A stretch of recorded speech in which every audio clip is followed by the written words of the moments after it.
Oh, snap.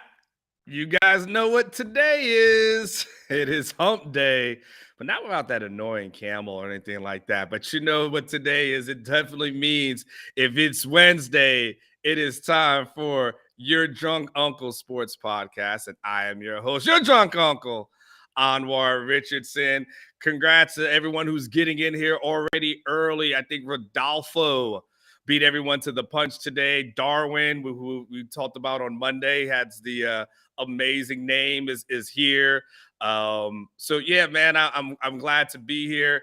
I'm glad everyone starts to file in. Hey, do me a favor as you start to file in, as you start to get here, all that kind of stuff. What's up to everybody, party people in the house? Let's definitely go. Hey, before we even get too far, hit like. If you haven't subscribed to this channel, hit that subscription button just so you can get all the notifications, all the everything that's going on. So you're up to date on everything that's going on this Texas Longhorn football channel. What's up, Jay? Your uncle's here. The fedora is here. The drip is here. You guys know what we're doing. So I'm excited. I got a ton of topics for us to talk about today. I got a ton. It's like a potpourri of different things. My mind is going to be going to different places. It's going to be a really interactive show.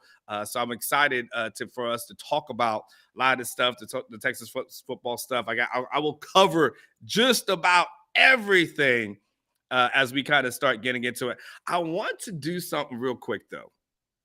I was thinking about this today, and then I have so many people. Rodolfo, it's funny that you say that. I actually do have a stripper story that I'm going to get to in one moment as part of my opening. It's funny that you say that. By the way, Yellow Rose, get at your drunk uncle as far as a partnership deal. Yellow Rose, get at the drunk uncle for a partnership deal. Let's just go ahead and put that out there. Also, well, you know what else I'm gonna put out there? There's a lot of people. I would say a lot, but there's a good number of people that I like to follow on Twitter. The rise of the what you would call maybe like the super fan.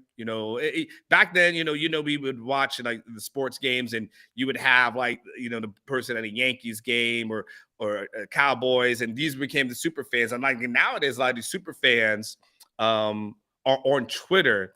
And so I just wanted to give a few people a shout out to kind of start off the show today. People that I didn't feel like always consistently show me love, and I actually enjoy following them on Twitter. And I want to give you guys some people to follow here on Twitter as Longhorn fans.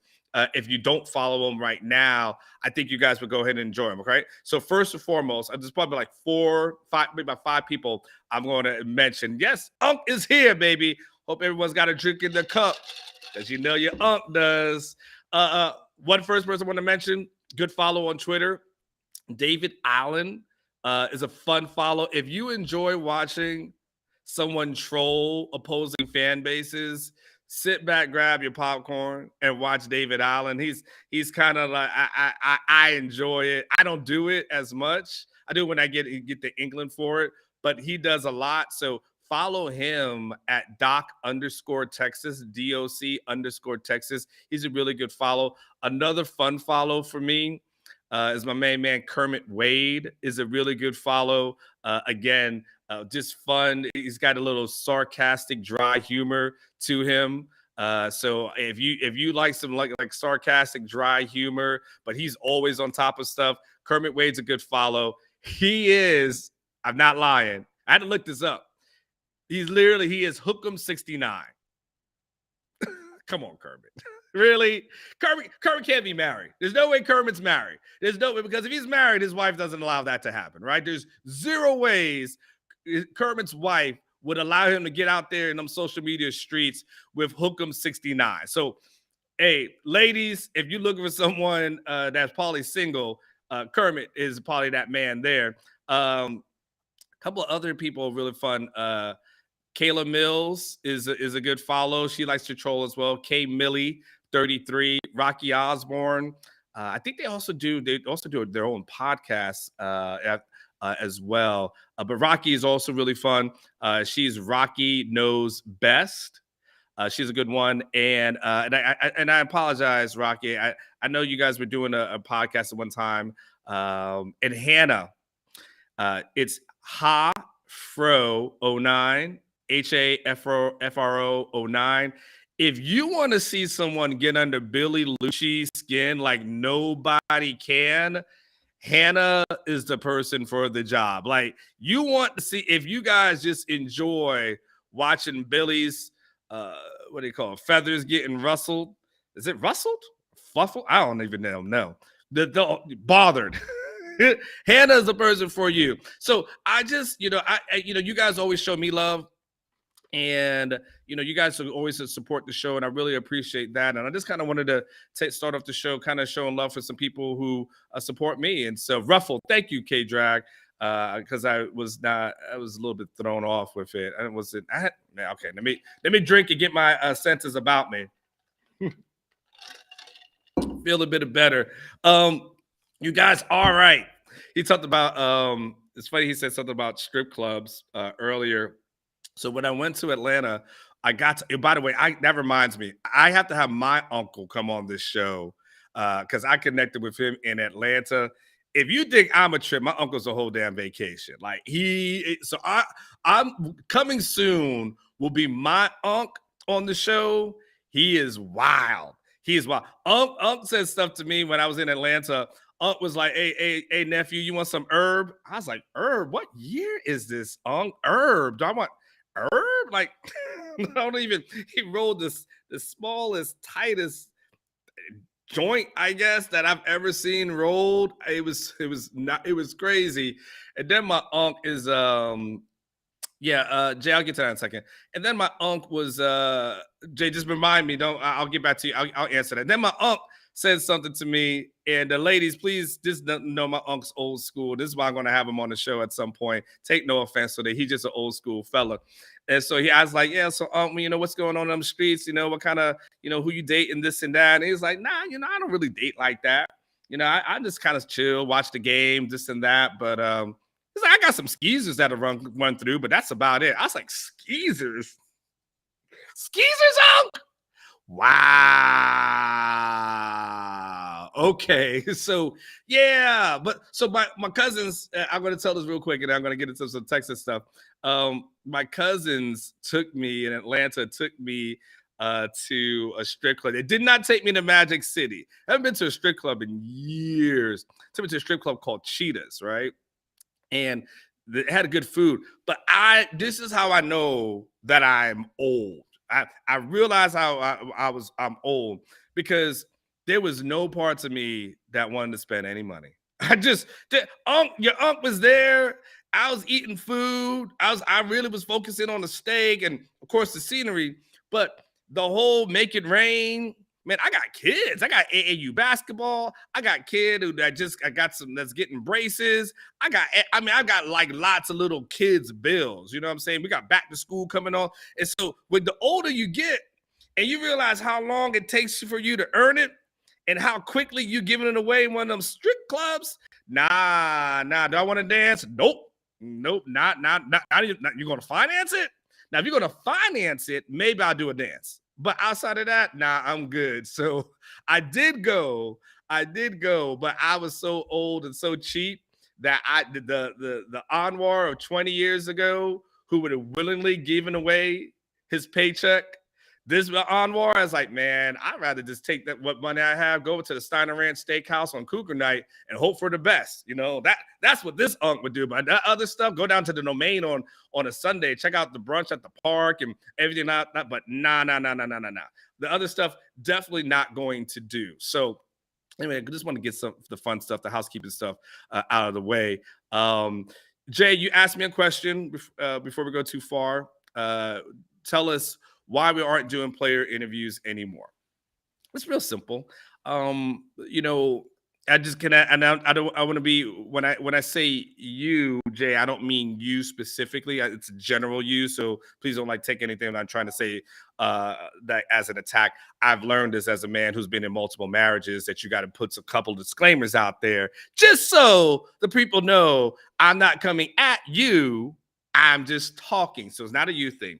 But overall, the player interviews, while we enjoy them, sadly, you guys didn't really support the player interviews to the degree that we thought and hoped that they would be supported. And then it just becomes kind of a cost. It's not worth the price of what we were paying as a company to do those player interviews when there would be interviews that we would do, and sometimes it wouldn't even get over 1,000 views. So, quite honest with you, sometimes it'd be a little bit over 1,000.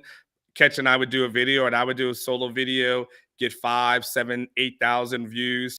And so so basically we're just kind of trying to feed it seems like what you guys want, which is a little bit more analysis from us, and a little bit more interaction with us as opposed to the players. So we liked it. We really were excited about it, but unfortunately the numbers just never matched what we were hoping and looking for. And so that is the reason why player interviews will be going away. So that's the reason why. Hopefully that explains it as delicately as it can. We wanted it to work. You guys just didn't watch it and support it, and it just at that point. I saw Rodolfo's comment, but at that point, it didn't make any sense. Put up Rodolfo's comment. I want to make sure I read this in its entirety. He said, Anwar has had more wives than A&M has had rings. Ain't that the truth? Double, triple that. Hey, Rodolfo, I tell everyone like this. If you come to the Drunk Unk, I am great at the acquisition department. You want to know how to acquire? I am great at acquisition. Retention, you got to go down the hall. Retention is down the hall. Like, go down the hall, 2 doors to the left, go to the retention department. The acquisition department, oh no, I got you. Your uncle's like this at this point. You guys remember the old school, those subway cards? Where you get like the stamps on it, and after like the 6th one or so, you get a free sub. That's kind of how the unk is when it comes to this marriage thing. I'm pretty sure I'm pretty damn close to a free ring. Like, I'm pretty sure I have bought enough rings where the next couple of ones should be free. That's what I'm going to talk about. That's your unk right now. So I just want to put that out there for you. Thank you, Darwin. I'm glad you guys are enjoying it and getting there. So hey, I started off the show. No problem, Jay. I started off the show kind of giving a little bit of props, and so I want to also make sure we do some props. But from a football perspective, I don't know if you guys caught this, but it's a small little props, but props nonetheless. Brendan Marion got honored recently on the Dave Campbell's website. Dave Campbell, which of course you guys know, Dave Campbell's Texas Football. It's an institution here in the state of Texas. They do great work. I love their coverage of everything high school football related, everything related. I mean, they're on top of it. They're on top of their game. Their preview is coming out. I think someone may have sent that to me on the sly. I got a PDF version, which I'm gonna do. And by the way, speaking of, just kind of, can we keep the 4 interview, Jordan Whittington's interview? I mean, y'all got to pay for it. Is that just going to be honest with you, or get some sponsors behind it that'll help pay it. By the way, Drunk Uncle's considering something. And you guys just think about it. I'm thinking about doing a Drunk Unk Fantasy Football League for this season. And I don't know necessarily how I would go about it. I don't know how I would go about the selection process of this. I don't know if we should do NFL or should do college, or I don't know how it is, but it's just something in my mind that popped in there. I want you guys to think about it. If you guys have any ideas, just email me, Anwar, ANWAR, at orangebloods.com. Let me know what your thought process is on that, because I'm thinking about doing a Drunk Unk Fantasy Football League. But yes, back to the Dave Campbell thing.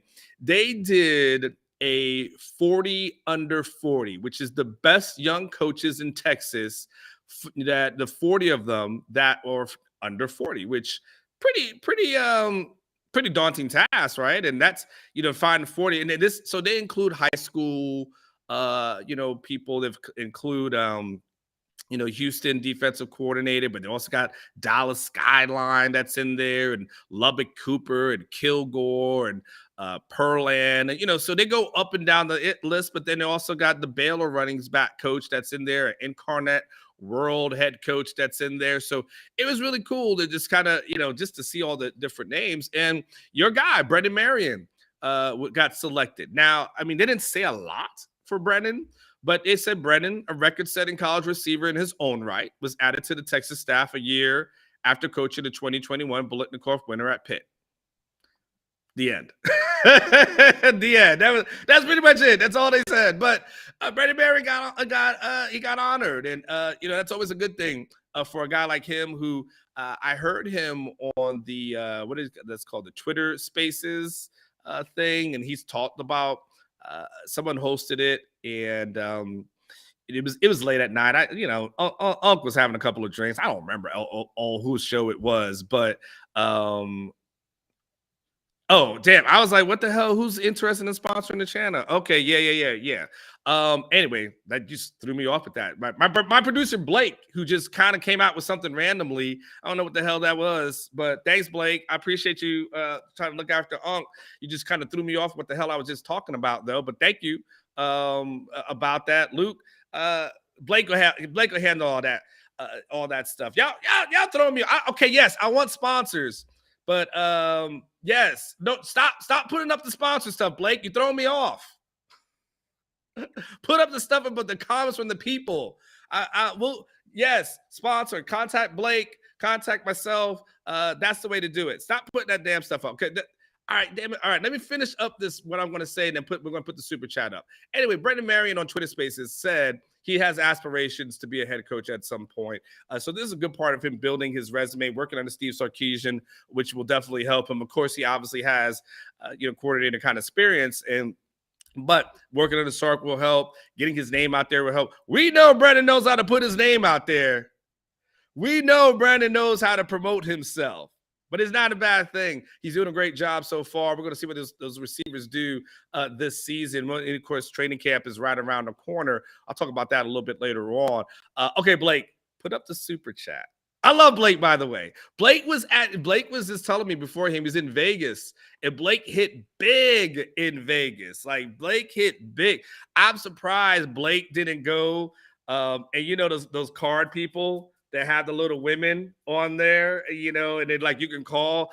I'm surprised Blake just didn't blow all his winnings on one of those cards. And either, I don't know, I've never known, do the women actually come to your room, or does someone just come and rob you and take your money? I know you're losing money. I just don't know if it's willingly or forcibly with those cards that's on it.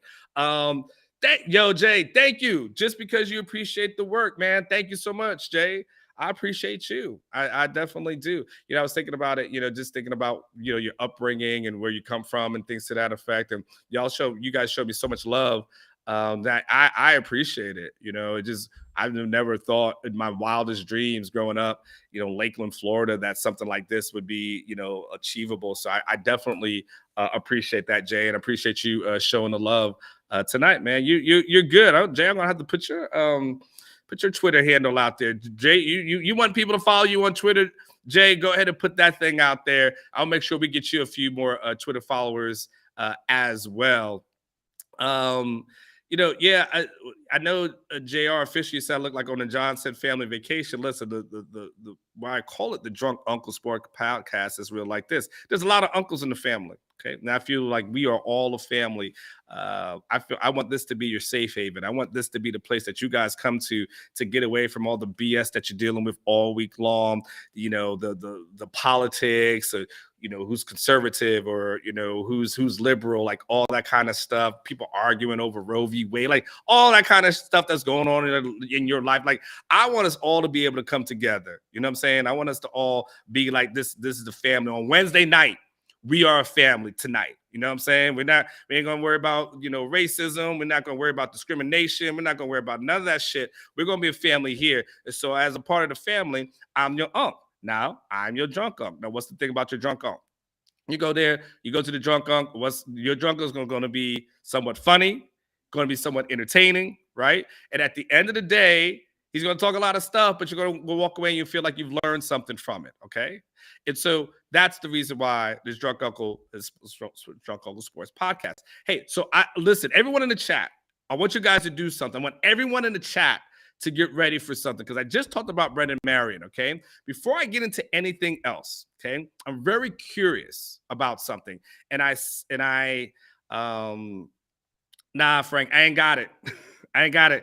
I ain't got it, Frank. I'm sorry. I don't know what happened, but you got to ask somebody else. I ain't got it. 1999? No, I don't talk about. If you guys had to do a draft, okay, I posed this a little bit on Monday. If you guys had to do a draft of Texas assistant coaches, who's the first coach that you would take? Steve Sarkisian obviously doesn't count, okay? I know he's the head coach, but obviously he's kind of an OC, so he doesn't count. If you had to do a draft and say who you feel like essentially would be the most valuable coach on the coaching staff, for whatever reasons that you may have, and you can feel free to put your reasons in there, who's the coach that you're taking first? Is it Kyle Flood? Is it Brendan Marion? You can put coordinators on the table outside of Sarkisian. You can put Pete K. Is he the guy that you take? Is it Choate? Is it Choice? I'm curious who you guys view as your number one guy. You got a draft. Who is the person that you want? And I'd say that based off of the Brendan Marion thing, being on the 40 under 40, who's the guy that you go for first? I'm really, really curious about that. So please put that in the chat. And as you guys are putting that in the chat, Troy's got a question. And I'm going to make sure I get to Troy. He's got a super chat question. Hold on one second. What's the difference between an official and non-official visits, paid? How many officials visits do they get? So the officials, and we definitely have a lot of those. Yes, it's usually the school kind of takes care of that. So you're right on point on that. If I'm correct off the top of my head, and I wish Jason was here, I believe that number was at 1.5. Someone feel free to correct me, on that. Clearly, you could take as many unofficials as you want. And that usually helps in as far as that whole thing is concerned. But essentially, official is kind of like official is the official number of things that you can take. There's not a whole lot of difference of things that go on as far as officials or unofficials are concerned. But it's just unofficials almost more so like a loophole. Even more so than anything else that allows kids to say, I want to go to this program as many times as possible, where the official is like, essentially, you've checked the box on how many that you can go. I think the what you got to know about the officials visits is that when someone uses that thing up, when they take out that card and it's like, that is, I'm using this, that's how you know they're really serious. That's how you know you're really, really, really, really serious about that. Now, clearly, Texas just received a commitment from an offensive lineman who's never visited the campus. So, hey, go figure on that one. But typically, that means it's a serious thing. When someone takes an official, I think that's also a school's way of knowing, hey, you really rank, as opposed to someone just coming and just trying to party on your dime. That's kind of where we go from that. I just want to make sure I see some of the things in the chat before I kind of move on just a little bit. I see Flood. See, the question the question that I asked was, feel free to answer this, Wiz. I said, you had to do a draft. Who are the guys that you're taking first from the assistant coaching staff? Who are your guys? Who are your top whatever? And I see, so this person puts, Paul puts Banks, Flood, Marion, Davis. I'm asking you guys to go in and give me your opinions as to, and I may put this as a Twitter question, if you have to have a draft, who you feel like is most important? And that just so you missed it, Wiz, it's because of the Dave Campbell football recognizing Brendan Marion. Ellis, you took off Katrick real fast. Go back to Katrick real quick. Yeah. By the way, Katrick, how many people pronounce your name correctly that quickly, Katrick? Drunk Unc got you. He's going with Marion, then Flood. If Choice lands Baxter, he could jump somebody. We're going to talk about that in a second. It's interesting for me when I start thinking about that list. I'd lean towards Flood mainly because, Batman Forever, give him some love. I lean towards Flood because what he's doing from an offensive line recruiting standpoint, like that's hard to do. To be able to pull that off and to be able to, he said key trick. All right, damn it. Well, you know what, key trick, I got it right on the second time. My bad, bro. I'll never forget it. But what he's been able to do from the 2022 recruiting class, 2023, being able to build those bodies and put that in the room, that's incredibly impressive to actually have what's viewed as the best recruiting haul in Texas football history. That would be interesting. Someone put Becton, Frank. You put Becton in your top 5. Frank, you got to give me your top 5. You got to give me your top 5. I got to know, because now I'm more than curious. So I'm gonna come back in there. And Batman, I actually have only taken a couple of sips. I am not drunk. I wish I was. I will be later, but unfortunately, it's too much in here. I hadn't had a chance to get it in yet. So I will. Your sponsorship here, by the way. Darwin, you go. I know you said Bo Davis. The speech, I like the speech. I like the passion of the speech. Here's the only thing. I need those defensive linemen to respond on the field more so than anything else. That's my only thing. That's my only thing. It's not a Bo Davis thing. Not at all. I'm not saying he's a bad coach or anything. It's zero reflection on Bo or anything to that effect. But come on now. The person who led this team in sacks last season was Ben Davis from the linebacker position. That was at 2.5, and that was late in the season. You go down the list of guys who had sacks. There's some guys on that defensive line that had 0. It was not good. So that's my only thing. Like, I like the speech, but what I need to see from them, that defensive lineman, I need to see that speech have an impact where they have as much fire as much as everyone else does, and as much as Bo Davis does. That's what's going on. Someone's asking me what's happening to. Okay, go ahead. They're asking what happened in Serenity. Super chat. $2. Another happy hour shot. Drunk Unc all day. I can't. I don't want to leave the show to do that right now. But I gotta. Let me just do this, okay? I'll give you a drink, and then we'll go ahead and go there. I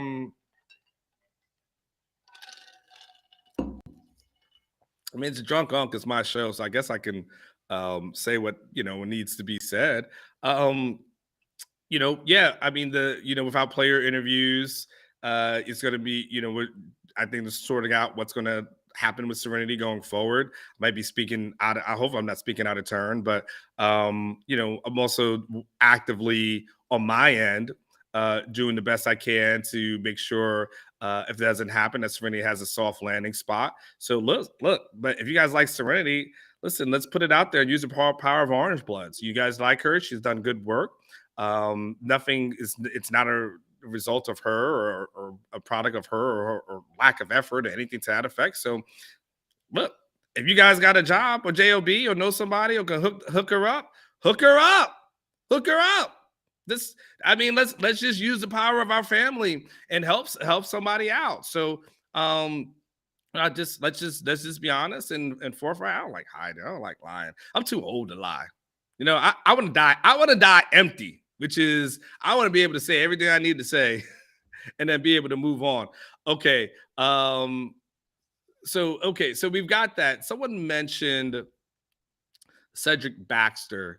And yes, and by the way, Batman, Serenity is good. And let's hope that some doors do open for her, going forward, for she's good person. And again, power of Orange Bloods.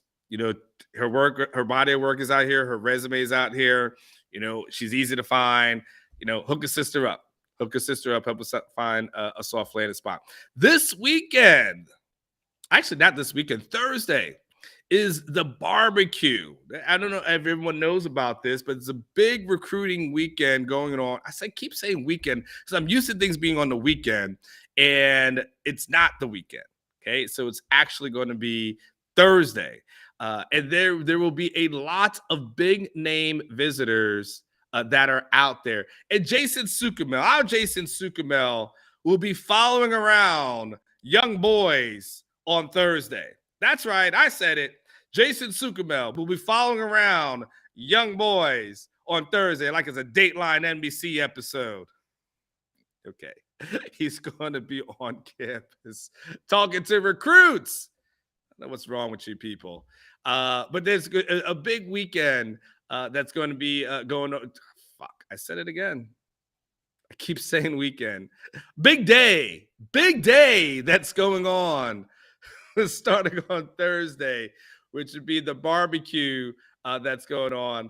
We have a full list on Orange Bloods. So if you are Orange Bloods member, you'll be able to see all of that. But if you're not, I will give you just a couple. And by the way, if you're thinking about joining Orange Bloods, let Drunk Unc tell you a little tip that Rivals probably doesn't want me to tell you, but I'm going to tell you anyway. Look, I'm like this. If I'm gonna get fired, I'm going out on my sword. You know what I'm saying? So I'm just gonna keep it real with you, because I like to be able to be honest and be able to sleep at night. Typically, right around training camp, somewhere in August, Rivals usually runs promos, right, leading up to the start of the season. They run a lot of good promos. Sometimes they give away like free gear, like free like Nike gear. Sometimes they give away free months and things to that effect. So if I was you, I sit back.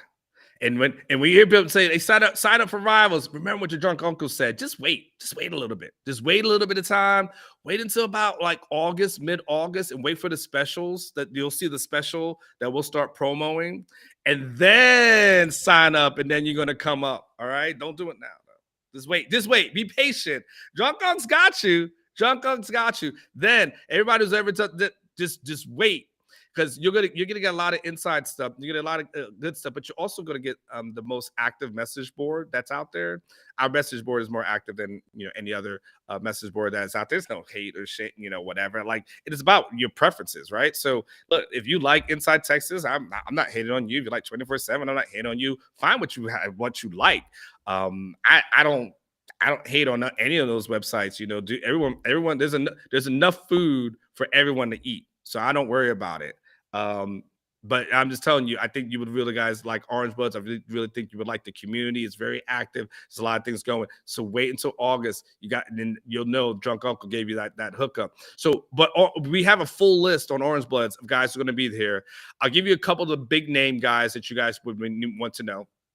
Arch Manning, obviously, is going to be here, coming into town, helping with some of that recruitment that's going on. Trey Wisner, obviously, will be here. Jonte Cook. These are all Texas commits. Connor Stroh will be here. Jaden Chapman will be here. Peyton Kirkland will be making his Texas debut. One of the funniest, most interesting recruitments from a guy who will be visiting after he commits. Dylan Spencer out of Houston. What is it? CE King. He's gonna be coming as well, and there's gonna be some other guys that are coming. Including Sadir Mitchell will be coming as well. Samaje Burrell is becoming. Billy Walton will be coming. And well, damn, and there'll be so those are some of the Texas commits that'll be there, and there'll be other guys that are still there. Sukumel is still kind of tracking down what Javian Toviano is going to do, and there's going to be a lot of 2024 kids that will be there as well. I don't know how to say this name, but I think it's Arian Hampton. Hopefully I didn't get it wrong, like I got my man Keytrick's name wrong, but I'm not going to do that no more, Keytrick. Jaden Allen will be there. There's a couple of local kids that will be there as well. Ori Williams out of San Marcos will be there, and a cornerback out of Round Rock named Leonard Moore will be there. He is the son of Dr. Leonard Moore, who works on the university campus that many of you guys are familiar with. So those are going to be some of the guys that are there for this thing over the weekend. And also, what's really interesting that's on Orange Bloods is an interview with Cedric Baxter, the Orlando running back that Texas really shifted its attention to when Ruben Owens decided that he was going to go elsewhere. Really, even before Ruben decided that he was going to go elsewhere and go to Louisville, because who just doesn't want to go to Louisville? I'm sure there was nothing more exciting than that visit to Louisville. But I don't want to say anything about it. I'm happy for Ruben. I think Ruben got a little offended when he committed, and I think Ketch and I we laughed about him going to Louisville and why would we go there? And I think he got a little offended by that. I heard he tweeted at us, about why would we laugh at that. So, Ruben, if you're out there, and I know you are, I don't want you to be mad at me. It was just a surprise that you went to Louisville, but you seem to be happy. Your family seems to be happy, and I wish you nothing but success. And then your uncle means that, and hopefully we still family, even if I might not be invited to the barbecue. You still invited to mine. That's all I got to say. But Cedric Baxter really he did an interview that's right now on Orange Bloods, and I guess he's got a commitment that's coming up. I believe it's August the 10th is when he's going to announce, and your good guys seem to be in a really good place for him.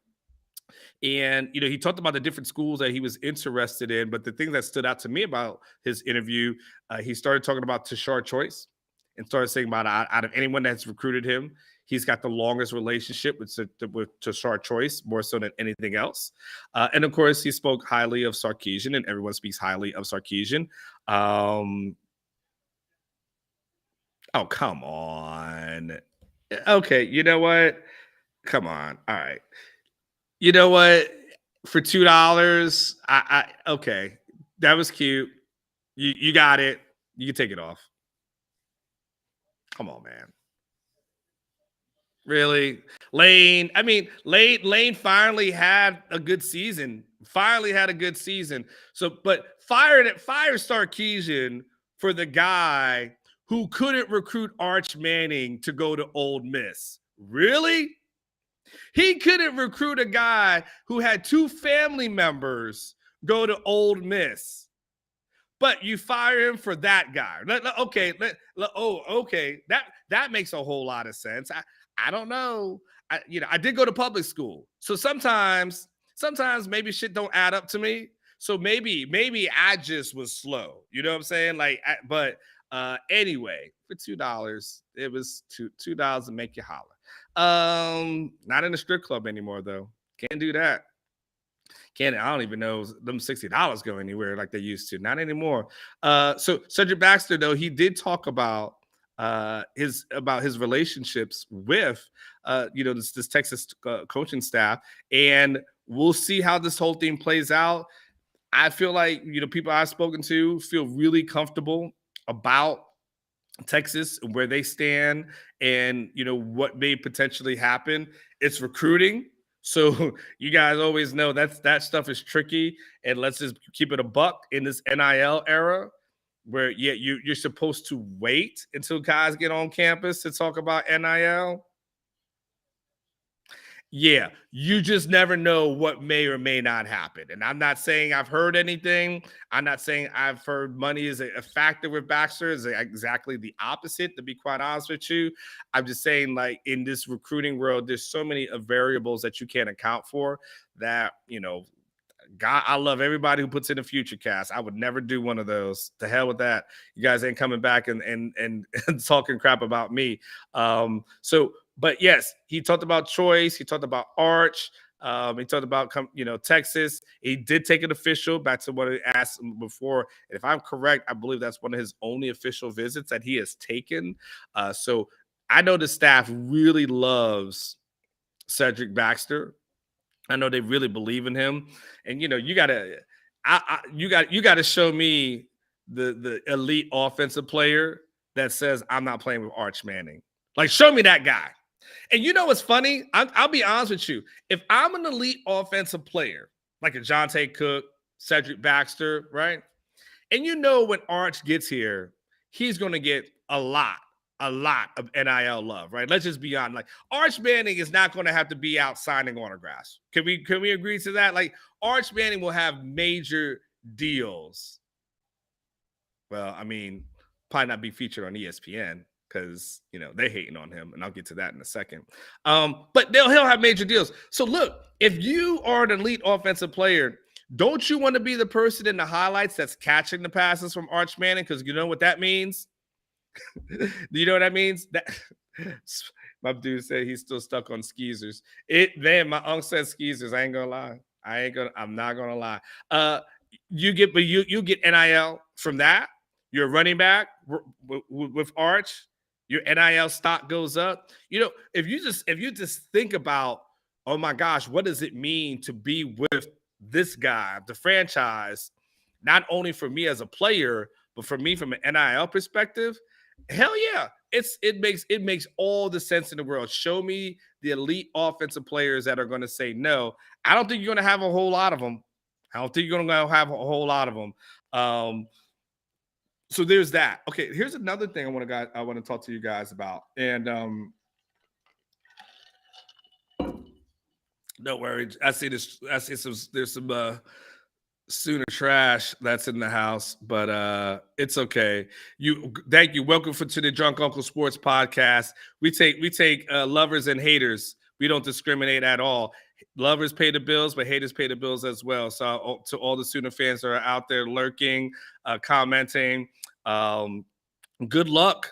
I hope you guys are enjoying that fire hose being inserted in your mouth at this moment. And I wish you nothing but luck in this season with that fire hose. So listen, you guys, did you guys see this week the ESPN FPI? Did you guys see that this week? The ESPN FPI, and what it said, essentially, they didn't predict 11-1 season. But essentially what they said from a football power index is that essentially, man, this sun is getting bright as hell back here. Other side. This sun's getting bright as hell coming out these damn beautiful bay windows out here. I'm just telling you, I got to figure out something on there. 11-1. I want to know something for you. I had something for you guys in the chat. And look, we're going to do a prediction show before the season. Okay. So I want whatever you say today, understand I'm not going to hold you to. Okay. But you see the FPI, it means obviously they're favored out at 11 out of 12. If you had to predict a record right now, what would your Texas record be? Put that in the chat for me. What is right now, this training camp is right around the corner. Training camp starts, players report on Tuesday. We got the first day of practice is going to be on Wednesday. Tell me right now what you're thinking. Yeah, go ahead and put a poll in the chat. Yeah, that's a great idea. And by the way, we're past 75 likes, Jesse. We're past 100 at this point. Well past that, actually. I appreciate you supporting the show. But they're saying outside of Bama, that Texas is going to be favored in every single game. I'm not going to go 11-1. Okay, Red Bull and vodka is in the cup. Because I want to be awake for all of my mistakes. Tell me what you are thinking right now. I want to see, because I want to see what the floor is. And my man is going to put, Blake is going to put something in the chat real quick. Is going to put a poll. He's working on that right now because I want to get a gauge of what the expectations for you guys are coming in to this season. I'm seeing 9-3, seeing 10-2, 11-1 Kingsway. Okay. We'll just put your drink aside. But hey, dream big. I'm not even here to hate on you. You dream big. And if you give me, I want to see, because I fluctuate. I fluctuate a lot, between 8-ish to, maybe I can go, maybe, but I feel like 10 is asking a lot. Okay. So I settling myself somewhere in that 8 to 9 range. 9 probably gets you to the Big 12 championship game. That gets you at least in there as probably like the number 2 seed. There aren't a lot of teams, guys. There aren't a lot of teams that you're going to stand on the table for going into the season and saying, damn it, I know for sure. You remember the Oklahoma teams on the Lincoln Riley, you would just tell yourself, okay, Oklahoma will be in, outside of last season, of course. Oklahoma's in. Who's the second team? Right now, I mean, we know Baylor is good, right? Oklahoma State, have we really seen an Oklahoma State put it together like that back to back? I mean, I haven't seen that kind of thing from Oklahoma State. A lot of people I saw I think it's the Action Network, I think was predicting somewhere like Baylor around a 7 or 8 win season. So they predicted Baylor to go down a little bit. I actually want to get someone from that website on here at some point real quick. So give me that. Blake, are you still working on the poll? Blake, it makes for really bad TV or YouTube if you don't say something. The poll is up. Blake, come on, give me audio, Blake. Come in here. Come here, Blake. Hey, right. Just pop open a window with you. Here, I'll just say the results. So far, we got 49% at 9-3, 22% saying 8-4, 27% saying 10-2 or better at the moment. Wow. Okay, so the overwhelming number is what, Blake? Is 40 what? Almost half are saying 9-3. 9-3. All right, Blake. While this is our producer, Blake. Blake does everything behind the scenes. Blake is the man. He's a fantastic dude. I'm just curious, Blake, as you hear 9-3, what goes through your head when you hear that? What's your thoughts? The people are confident, like they are every season. Honestly, I mean, this is the hype train that builds up. It seems every offseason. So I'm just waiting for it to actually come to fruition. That's my thoughts on it. Does 9-3 sound like you're smoking crack, or does that sound attainable? It sounds attainable to me. I just want to make sure. What do you think? I think it's doable. I think you have enough talent on offense to where if the defense was average to above average, I think that 9-3 is definitely attainable. But I would predict 8-4 personally. Okay. Well, 8-4. No one's gonna like you, so you can. Thanks, Blake. Thanks for chiming in. You can go back. You go back behind the wall, Blake. No one's ready to hear 8-4 from you right now. Yeah, see you, chat. Hey, I can't. Blake is cool. Blake did everything right until he misstepped and then said 8-4. And I'm like, hey man, today ain't the day for that, dude. Today is not. You can't have people talking about 11-1, 10-2, and then drop 8 on them. Like that's not today. No, you gotta wait for that on that one, Blake. All right, so everyone seems to be in that 8 or 9 range. Like I said, we're gonna do a prediction show. We're gonna do a prediction show. We're gonna do all kinds of predictions that are out there. It'll be interesting. Saban talked a lot when I was at SEC Media Days about his respect for Sarkisian and everything he's waiting to accomplish. And a lot of people just thought like Saban was just being nice and he was just talking smack and all this other kind of stuff. And But guys, I'm not pouring Kool-Aid. Okay, I'm not trying to talk up this team. I'm going to take a wait and see approach. But I can't tell you guys not to be optimistic. I can't tell you guys if here's how I think about it. Casey Thompson led the Big 12 in touchdown passes thrown last season under Sarkisian in Casey's first year as a starter with a bum hand. Okay. Just be honest. And so there was games that he wasn't on top of his game because his thumb was all messed up and everything like that. So if Quinn Ewers is equal, which I believe most of you guys would probably think to yourself that Quinn's probably a better passer than Casey is. And so, but just on what we know what he was able to do, when I mean Sarkisian with Casey just within that short period of time. If he has Quinn, again, we're not talking about competing for a Heisman, just good.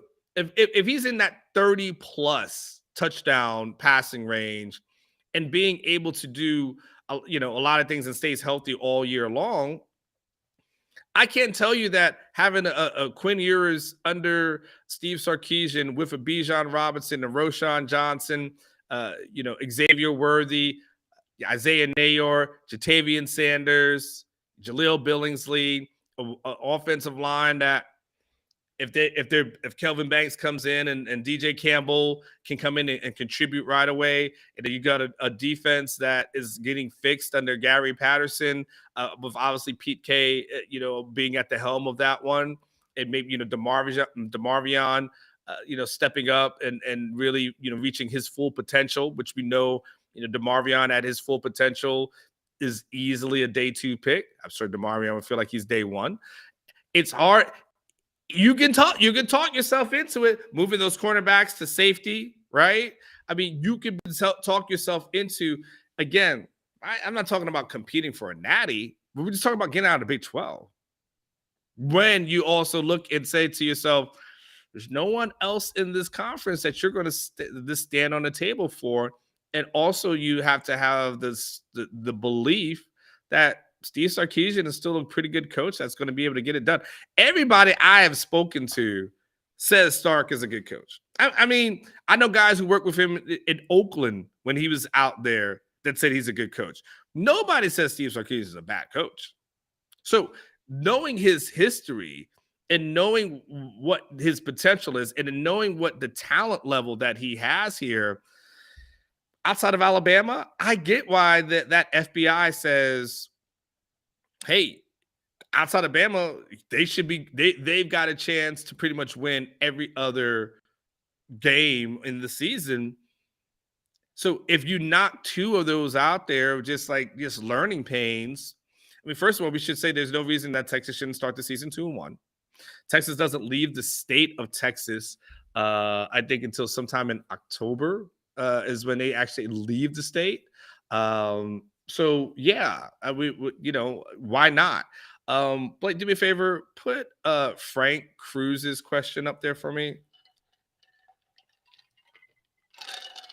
When Ewers is named QB1, do you start him versus Bama, or do you start Card and bring in Ewers if the game gets out of hand? No. Listen, you got to go with Quinn. You've got to go and stay. You got to chalk up Bama as a learning lesson. And here's the thing. Who do you want learning in that game? Do you want your quarterback of the future, the now and the future learning, or do you want someone else to learn that you're going to bench the following week? It makes all the sense in the world. First of all, Sarkisian already said that he will be able to make a quarterback decision quicker this year than he did last year. Well, he made that decision pretty quick because it was after the first training camp that they named Hudson Card, or at least Hudson Card became the number 1 guy. So it's not going to take long. So we start training camp next week. We should be hearing reports pretty much about Quinn Ewers, kind of taking that lead. You start Quinn against Bama. Bama on the surface is going to be a tough game Anyway, regardless of who's your quarterback, if I'm Steve Sarkisian, I much rather have a sit down with Quinn on Sunday and us go through the film and talk about here's how we learn, here's how we get better. We're going to correct those few things. We're going to work on this on UTSA, and then start the correction process before you get into the Big 12 play. Then throw someone else out there that you don't necessarily have the full confidence in. What's the purpose? We saw what happened last season. Steve Sarkisian doesn't need to see anymore. Quinn Ewers is here for a reason. So if you start Quinn from start to finish, and the only way he comes out is if he's hurt. And outside of that, not so much. Okay, so just want to put that out there. All right, so we've got that that's going as well. Speaking of, training camp does get started next week. Tomorrow, Monday, I will be hosting the Modcast. And we will be talking a lot about training camp during the Modcast. So be ready for that. I think we maybe go on at 10 a.m. or something to that effect, if I'm correct. But training camp gets started next week. Again, players report on Tuesday. They hit the field on Wednesday, and they will continue going throughout the entire month of August. I can't believe August is next week, y'all. That is crazy, blowing my mind that we're almost there at the finish line. Is there someone suggesting? But listen, UTSA is not beating Texas. This gotta get that out your mind. I know it sounds good. I know UTSA had a really good season. Listen, unless this ends up being famous last words, and I don't believe these are words I'm going to have to eat, UTSA is not going to come close to Texas. It's just not going. They don't have the dogs to hang with Texas. They just don't. So don't do that. And look, I have a man. I had Jeff Traylor on the show last week or a couple of weeks ago. But don't get crazy. Don't have an out of body experience. It sounds good on paper, but Texas has got too many animals. They got too many dogs. UTSA won't be able to hang with 4 quarters. They may be able to hang quick, but they won't be able to hang long. And I can use a lot of bad analogies for that one as far as finishing quick, but I'm not going to do it. I'm not going to do it. Okay, listen. The last couple of minutes of the show, go ahead, throw your questions out here. Throw your questions out here that you want answered. I'll answer questions for the next maybe 5 to 10 minutes for you guys. I'm going to kind of go through speed round. Super chats will be the ones that pop up really, first. So if you got a super chat, just want to get it, hey, I don't want my question missed. Super chat it. That's the format. It's not what it's not what I say. It's just what I go by. So let's go ahead and get it. What's the score prediction for the Bama game? Bryce Young is good. Okay, I'm not going to knock Bryce. I think I think Texas could potentially do a 35 to 24-ish kind of game against Bama. That right now will kind of be my pick as far as the Bama game is concerned. I know people would think it might be higher than that, but I'm going to allow me first and foremost to readjust that. I know we look and believe, but I just know that a lot of times whenever we believe a game is going to be high scoring, it just never works out that way for whatever reason. I think Texas players will actually be up for this Bama game. Everyone else talks about how players get up for Texas. This will be a game that Texas players actually get up for. And so it's going to be a dogfight for them. Let's just keep it freaking real. But right now, today, I'm going to say 35-24. I reserve the right to change my opinion. I probably will. Who will elevate the D this year? You got Collins. I love Alfred Collins, man, but I just want him to put it together on the field. I do like the potential of Alfred, though. I absolutely do. I'm going to stay with my man. I'm not going to go off of him. I'm still going to stay with DeMarvion. Just because, at that linebacker position, he's still got to be the quarterback. He's still going to be the leader of this team. And so because I believe in DeMarvion, I've been on that bandwagon for too many years and I can't get off of it now. But Collins, it would be somebody that I definitely would keep an eye on, and quiet as a church mouse. It's followed in the back of your head. Justice Finkley. Just put that in the back of your head. Put it back there. Justice Finkley would be another one as well. Go ahead. What else we got? Who would you rather have as an uncle? Samuel Jackson, Dave Chappelle, or Morgan Freeman? Who? Samuel Jackson. Okay, here's the reason why. Morgan Freeman, he would be a cool uncle, but he's always working. He does a billion movies a year. Don't get a chance to do that. Chappelle would be kind of cool, but I don't want to live in Iowa, what is it, Ohio, in that remote place. So I gotta go to a remote spot to visit him, and he's kind of like reclusive in many ways, and so Chappelle's not really out partying or anything to that effect. Samuel, though, keeping it real, keeping it a buck. Like, yeah, Samuel will be the guy that I want to, that to be the unk that, he's going to pour you to drink. He's going to be the person that you can like share stories with. Like, Samuel will be like the realest for me. So give me Samuel all day long. Who's the best defensive player Texas has? Well, DeMarvion. He's the one guy that you feel like is proven. Yeah, whatever you think of the defense, he's the one guy. Everyone in the secondary, a lot of them just have stuff to prove. I was a huge Deshaun Jameson fan, still am. But DeMarvion is the guy that he's the guy that you look at out of everyone in the defense. He's the guy that you look at and say he probably gets drafted the highest. So DeMarvion Overshown is the guy for me. How many explosive plays a game can we average? Okay, explosive. So I'm gonna assume you're talking probably. I don't know what your barometer for explosive is. I'm assuming it's like 40 yards or more, 30, 40 yards or more. With the dogs that you got that Texas has on defense, offense rather. I mean, I gotta go look at how many that you got. Let me see if I can find how many from last year. Give me 1 second. I know it's bad TV when you have that kind of delay, but just give me 1 second and I can definitely let me just get you the longest scrimmage plays. Okay, so Texas, here we go. So Texas last season through 12 games had, by the way, and they ranked 9th last season, which is really surprising. I'm actually surprised by this. They ranked second to last in long scrimmage plays last season. They had 27 plays of 30 yards or more, 14 plays of 40 yards or more, 9 of 50 yards or more, 6 of 60 yards or more, and 2 of 70 yards or more. I'll break it down for you a little bit better. This is a really fascinating stat that we're talking about. Of 30 yards or more, Texas was tied for 6th in the Big 12. 40 yards or more, Texas was at 7th in the Big 12.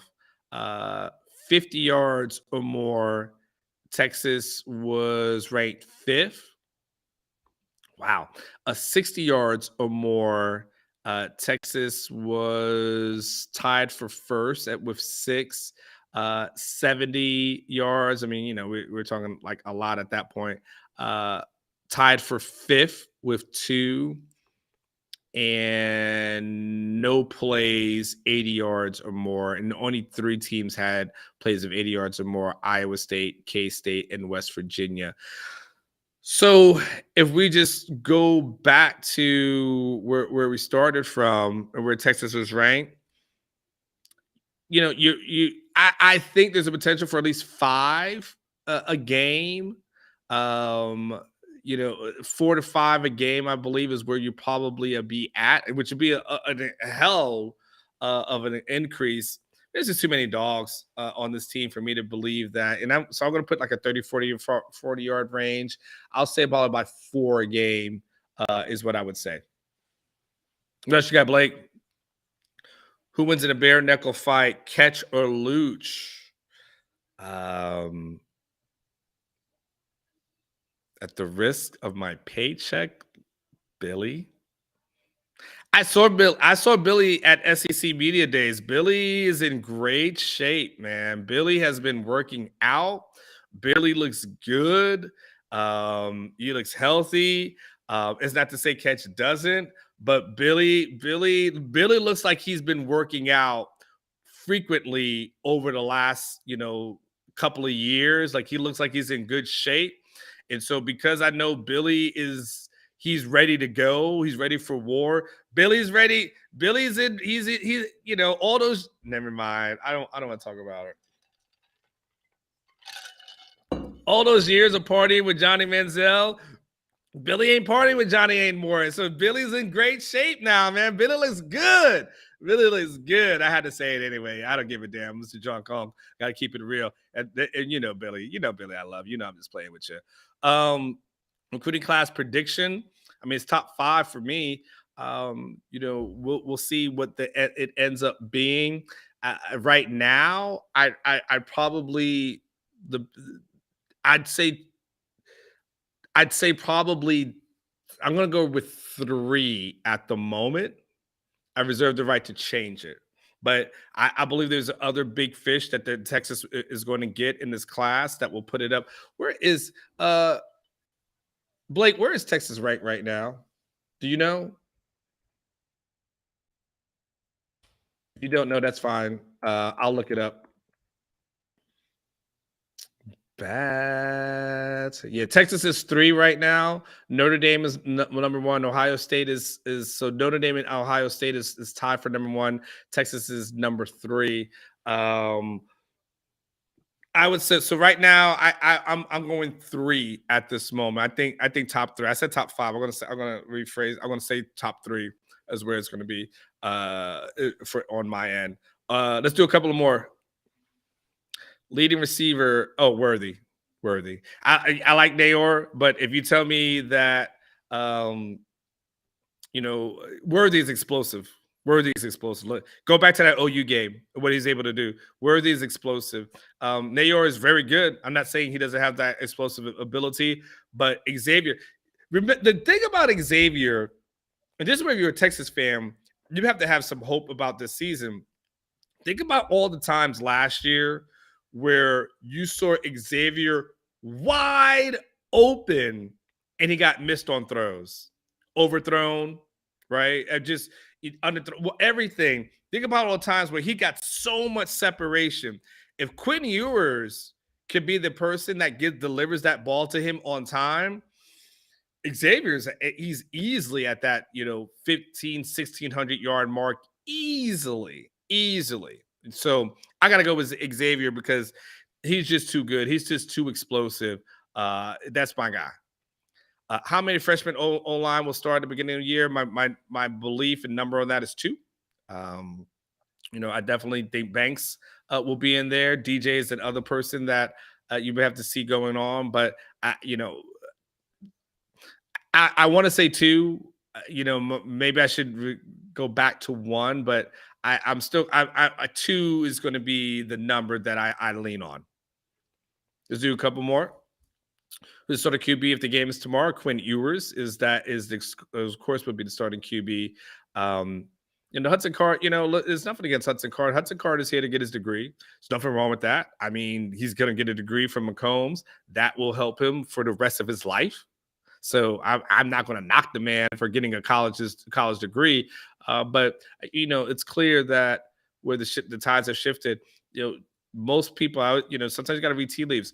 Most of the people, a lot of times coaches hide their freshman quarterbacks and don't make them available to the media. Don't let them be the face of the program. Don't let them go out and do all these things. They've never done that. Never, ever have done that with Quinn Ewers. And because they've never done that, because he's been allowed to speak, because he's allowed to be on the Texas Football Channel. I mean, think about look, I'll say it like this. Think about how many times you've seen Quinn Ewers featured on the Texas Longhorn, whether it's Twitter channel or whether it's the YouTube channel. Okay? I think how many times you've seen Hudson Card. And please understand that these things have to be approved by the head football coach. You just can't throw anyone out there. The head football coach has to know my guy is getting all the shine. And the fact that Steve Sarkisian has never said, nah, nah, nah, nah, don't give my guy that shine. And the fact that he said, go ahead and get it, you can read the tea leaves. It's Quinn Ewers. What else you got, Blake? Can Sark get over the hump and win 10 games for the first time ever? I don't know if you're including the bowl game or not. If you're including the bowl game, then yes, I would say so. I get it. If you're saying 10 is 10. 10 regular season. That's tough. There's road games, obviously. Where are my road games this year? I can't remember if Oklahoma State is here or not. I would love to say I have this whole thing memorized, but I wish I don't. Texas Tech on the road is going to be a tough game, but OU is obviously that's always a coin flip. Oklahoma State is on the road this year. Kansas State is on the road this year. So Oklahoma State is going to be a tough game. Kansas State is going to be a tough game. OU is a coin flip. You want to say to yourself, you hope you get a sweep of all those. But they really what it looks like, they go after West Virginia. It's OU, Iowa State is here, Oklahoma State is on the road, and then Kansas State is on the road. TCU is here. Texas is on the road against Kansas for a revenge game, and then Baylor is back at home. So that's it. All right. So look, it looks like we've got everything just about covered as far as that is concerned. So once again, let me just say this. Oh, super chat. Oh, snap. Wait, I was about to shut it down, but the party is not going to stop. So what, as DL Hughley would say, normally I don't do this, but keep the party going. All right. Pippin ain't easy. Love your stuff, drunk Unc. What the F happened to the hairless wonder last night? Where's Jeff Ketchum? Ketch was not able to make the show last night. Ketch is taking off a couple of days, and when your boss tells you he needs a few days off, you don't really ask those questions because that's really none of your damn business. So if I don't know what happened with Ketch, I've touched base with him, so I know he's alive. And so whatever he needed to handle in his personal life or his life, he's handling. I will be hosting the modcast tomorrow. So we shall see. He had a couple of jokes for me today. So, but I don't know what happened to the hairless wonder last night, but I will let Jeff know that he was missed. And I'm glad that you guys were able to you were able to see. The good part is about Ketch doing his show on Tuesday and me doing my show on Wednesday. For all of you guys who keep saying, Anwar, I want to hear more of you and less of Ketch, you get your drunk uncle on a Wednesday night. And so you get Ketch, who likes to talk. So you get Ketch on a Tuesday night, and you get your drunk uncle on a Wednesday night. So I appreciate, Michael, the super chat question. That was really awesome. You probably could have. I really appreciate that. That was really nice. 30 bones to ask where Ketch is. That's love. Like, you must be related to Ketch or something, because I don't think I even asked where he was. That take this UPC off my Yeti cup, though. It is official, though. Now, never mind. I'm not showing Yeti because they're not a sponsor. So, Let's see. Ray C. For you dropped 5 bones. Is the Pac-12 going to survive? Sounds like the Big 12 is expanding. I think the Pac-12 is in trouble. First of all, Pac-12 is in trouble, Ray C. When USC and UCLA left. And now, if you're one of those remaining teams, if you're the Big 12, and look, they're gonna try their best, but people made a lot out of the Pac-12 and the Big 12 didn't merge. Oh man. Look, if you're the Big 12, you don't need to merge with the Pac-12. All you need to do is wait for that league to fold up, and then just take what's left. So you got teams from the Pac-12 that are calling around. Let the Big 12 commissioner say, like, he's fielding phone calls from folks. So people are interested in joining the Big 12. We're heading towards power conferences. And the power conferences are going to be the money conferences. And so if you're the Pac 12, you can't really add in any teams that's going to really make your brand or your conference more powerful. It really isn't. But if you are the Big 12, you can add in some Pac 12 teams, and now you have a chance, it's in theory, to try to hang with the big conferences that are out there, the Big Ten, which would be a mega conference. Obviously, the SEC will be a mega conference. And that, what does that mean? TV dollars, TV revenue, like that distribution is real. And so if you I don't know if the Pac-12 will survive. It doesn't seem that way today on paper. Now, money talks and a lot of other things walk, but right now it doesn't seem like that. It seems like there'll definitely be teams that have a chance. And Pac-12 is going to fight. It's a good fight, but I don't see if they'll be able to last. 40 bones. Oh snap! 40 Tom G. 40 bones.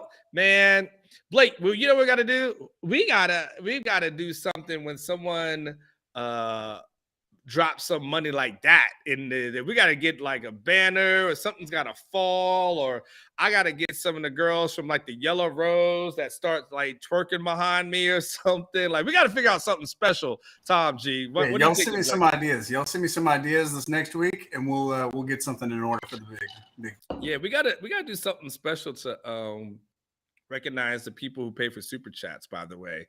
I really think like girls from Yellow Rose shaking when you do like a super chat.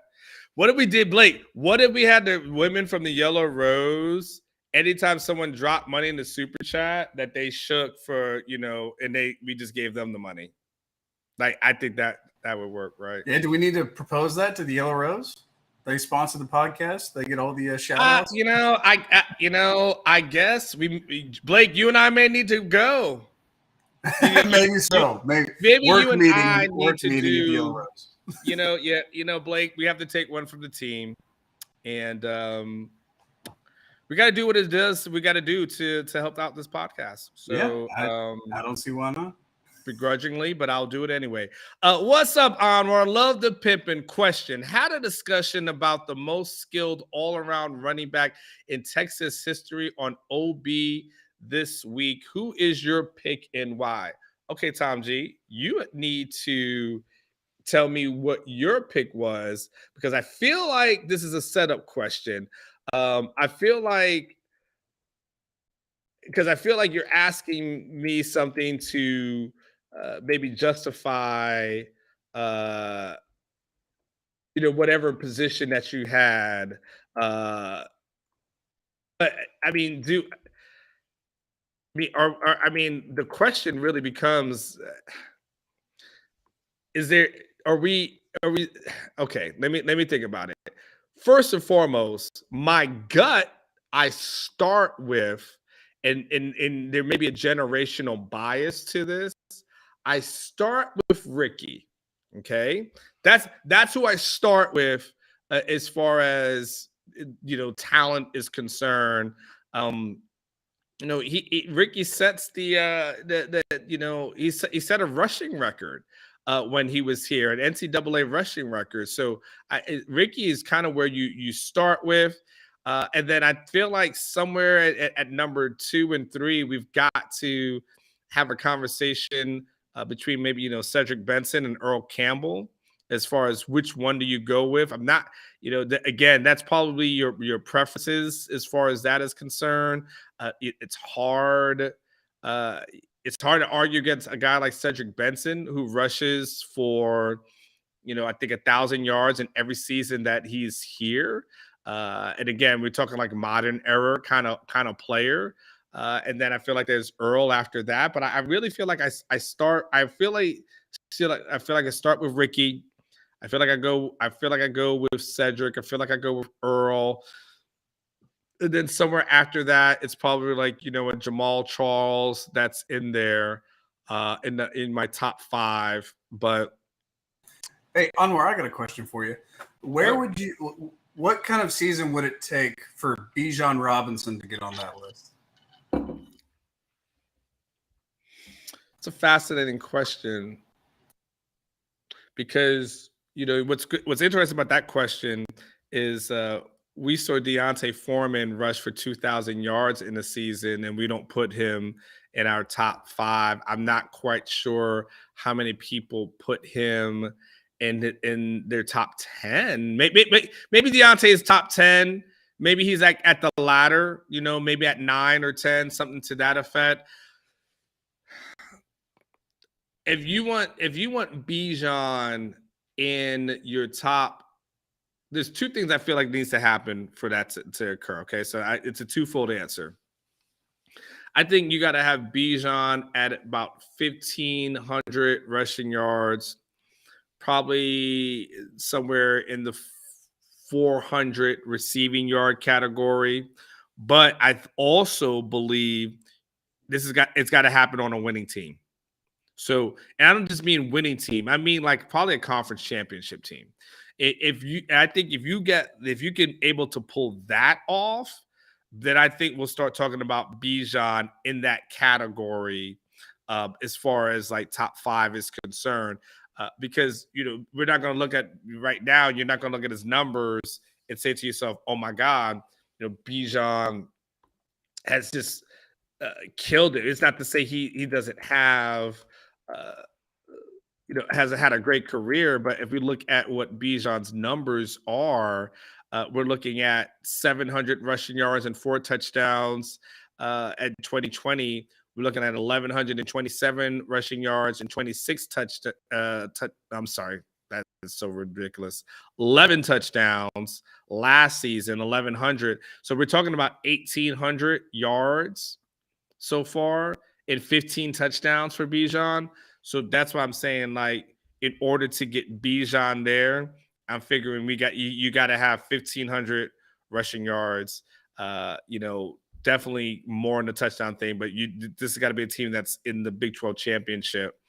Then you'll put them in there. But we know Bijan's got the talent, but just off the sheer numbers to get on that list, to be in the Ricky Williams conversation or the Cedric Benson conversation, it's got to be more yards and more success is what I would say. Makes sense. Okay, cool. Looks like all the questions are done. All right, guys. Appreciate you. Appreciate you checking out the Drunk Unk. Appreciate future sponsor Yellow Rose. Appreciate no, I'm just joking. Appreciate my main man Blake, who is chimed in, and I give Blake a hard time, but Blake is mad cool. I really like Blake a lot. I appreciate all you guys listening, supporting, hitting the like, hitting the subscribe, hitting being able to share this video. Share this video on Facebook. I keep telling you guys that because I'm telling you, man, stop getting on your social media channels and arguing politics, man. No one cares. You post your article. No one cares. You're not changing anyone's mind. People are stubborn. They're set in their ways. You're arguing for no reason. Let's talk about stuff like this that brings us all together, where we can damn near just enjoy each other, that we can have fun with each other. It's your Drunk Unk there. Jay, I know. Jay, I've been going for a $130 solo. You know what I'm saying? Like, I appreciate it. I wish I could go longer. That's what she said, but I've got to get off. That's what she said.